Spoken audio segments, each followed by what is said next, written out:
Hello YouTube, it's your boy Texo back again here with another video. So we got some news coming out of the mobile report, and as you guys can see by the title, it says exclusive. T-Mobile will soon begin LTE phase out.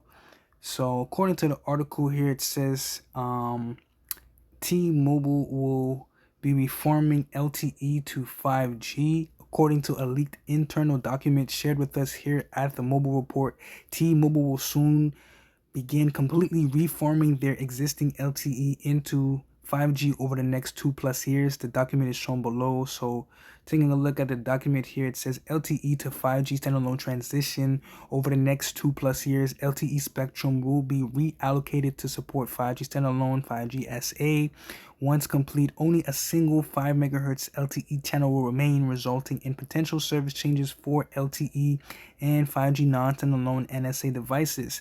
This will create a bottleneck, potentially impacting performance and service quality for LTE and 5G NSA devices, which includes phones, tablets, high-speed internet, wearables, Internet of Things, Cat 1 Plus, and BYOD. So they mentioned key dates: January 1st, 2026. Any LTE or 5G NSA activations will require an exception request and approval from the network IOU team. And they give you details on business impact. LTE spectrum is being reformed to 5G over the next few years. LTE will be maintained on the network until 2035.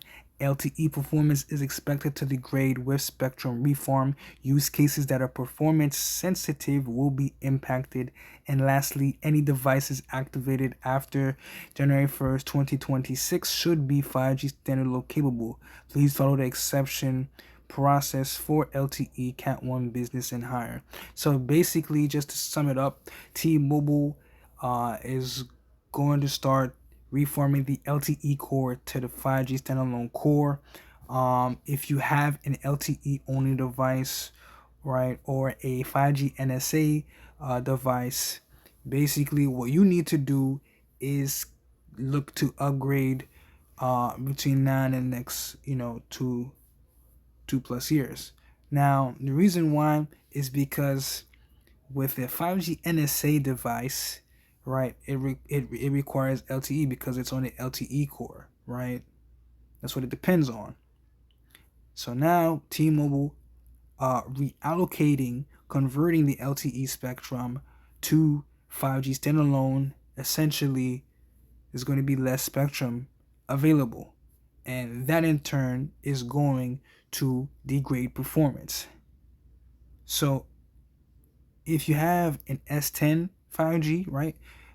I use mainly Samsung Galaxy, right? The S lineup flagship device. I believe the S10 5G was the first 5G device from Samsung, right? That's a LTE only device. Well, actually, no, it's not. It's a 5G device, but of course, it's a 5G NSA device. It does not support the 5G standalone core. If you have that device, for example, you must consider upgrading because over the next couple of years, performance on the LTE side is going to degrade and 5G is going to be solely standalone, right?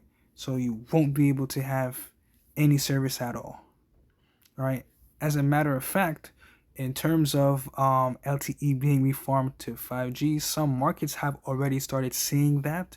There's been users reporting more spectrum being added to the 5G standalone core.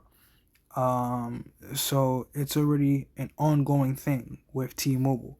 Now I do like this, right? I do like how they're allocating more spectrum from LTE, right, and reforming it to 5G. I think it's a great move. I think T-Mobile already has voice over NR nationwide in the United States.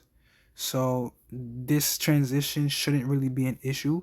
And in regards to the document where it did say 5 MHz of LTE will remain until 2035, that is band 12. That's going to be the only band left. And honestly, band 12 right now does not perform right. I think in my area, I think I've only seen about 8 to 10 megabits. So just imagine, that 2 years, right? LTE only device, it's not even gonna be that. You feel me? Congestion, just a man. Yeah, it's just gonna be useless. You feel me? Useless. So it's very important, between now and the next year and a half, 2 years, to consider upgrading to a device that supports 5G standalone. You don't need to get the latest flagship device, but of course, it's the best in terms of being future proof. I believe the S25 series, as an example, as well as the iPhone 17 Pro Max, they support uh, upload TX switching, right? So you can see great performance on the T-Mobile network, and that's also on the 5G standalone core, and that's due to the latest X80 Qualcomm modem on those devices.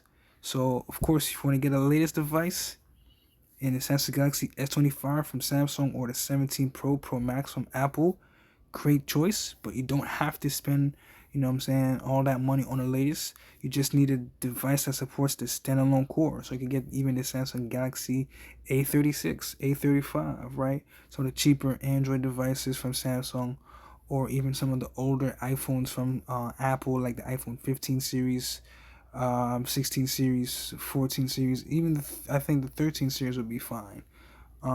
So you don't have to spend too much money, but yeah, just wanted to make this video for you guys. T-Mobile has begun and will soon begin the LTE phase out in more areas across the United States. Didn't want to make this video too long, but if you did like this video, please leave a like, comment, and subscribe to the channel for more content. Also, leave your thoughts in the comment if you have any. But yeah, just wanted to make this quick video for you guys. This has been TechZo from TechZo channel, and I'll catch you guys in the next video.